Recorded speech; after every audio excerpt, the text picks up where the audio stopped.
If you look at the messaging out there on influence, you see that there are so many books and articles and seminars on how to gain influence and get people to do what you want.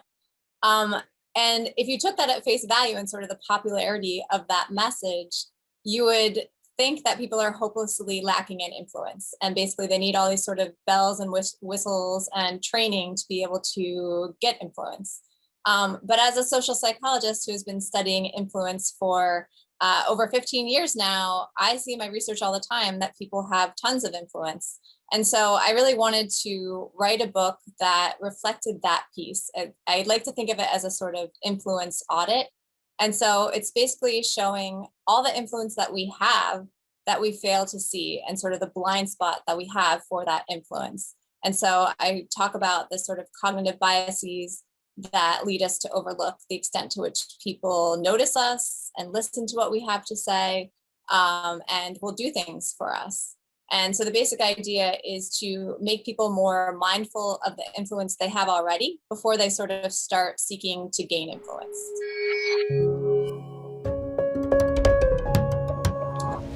So I'd say that this whole book is basically an account of all the things that have surprised me in my research over the years.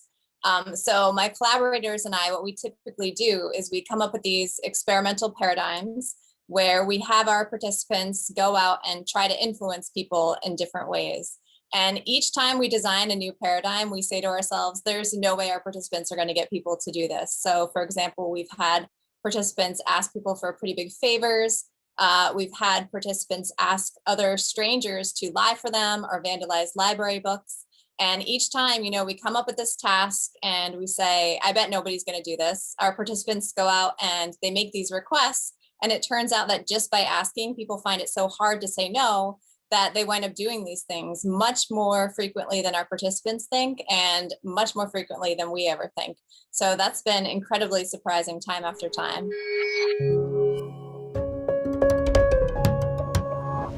Mr. Magoo is a cartoon character from back in the 40s or 50s. And he basically walks through life not paying attention to the impact he has on anybody else. So he refuses to wear his glasses. He's incredibly nearsighted. And he just walks through these scenes. And basically everybody in the room sort of turns to focus on him. And he causes all sorts of chaos. And he never has any idea that he's the one causing all this chaos. And to a large extent, what I talk about in the book is this reflects how we are as well, that this blind spot we have for our own influence makes us all a little bit like Mr. Magoo. We walk through our lives, we don't realize how many people notice us. And because they notice us, how many people might imitate our behavior or change their behavior because of something we did or said. And so we also kind of have this sense of obliviousness at times, at the sort of trail of chaos or trail of positivity a lot of times that we leave behind us.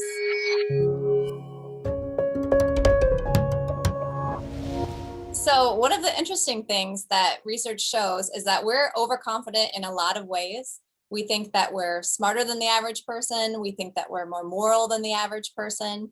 But more recent research shows that we actually tend to be underconfident in a lot of other ways. And they tend to be about things like winning friends and influencing people. So we tend to be underconfident in these more sort of interpersonal domains. And so what that can lead to is basically people who are super overconfident in what they believe, because they think they're super smart and they think that they're moral and they know what's right. But people who are really underconfident in whether other people will actually buy what they believe and they can actually sort of sell it to them. And so in the end, that sort of combination of things can lead people to shout and to be overly aggressive because they're so confident in what they believe, but they think that they really have to shout to get people to believe it as well.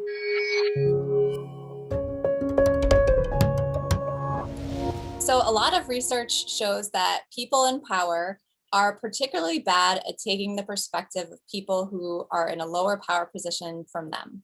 And, that may sound really bad, but it's not really a motivated thing necessarily. If you have power, you just don't need to understand what's going on in the heads of people who don't have power as much as the reverse relationship, because you just don't need them as much to get ahead and to make things happen.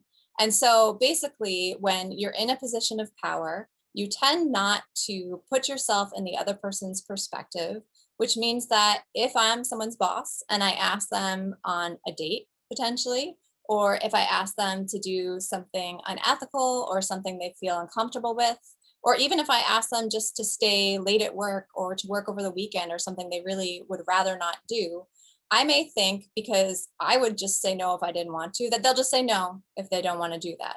And we sort of fail when we're in that position to put ourselves in the heads of the other person, to take that person's perspective and realize, you know what, they're not going to say no to you. You're their boss. So even if they really don't want to go on a date with you, do this unethical thing, or even just work on the weekend, they're going to find it really hard to say no. And you may never actually realize that.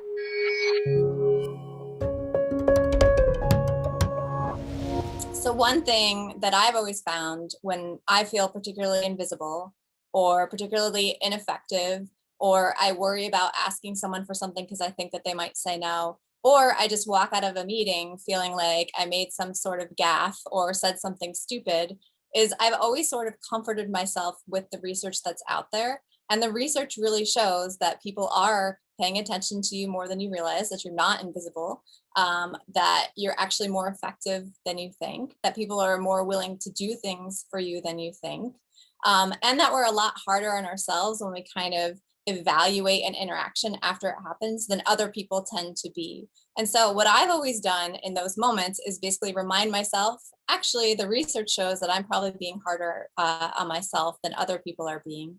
And so, one thing that I really hope that people take from this book is that same sense of comfort, that in many cases you're being harder on yourself than you really need to be, and no one else is being as hard on you as you are being on yourself. And then the other sort of piece is also to be more mindful of the influence that we have, because if that's true, if people will do things for us more than we realize, if we're more effective than we realize, if people are paying attention to us more, even if we feel like the little guy, right, we have this influence, then I think all of us can sort of try to make that a positive influence.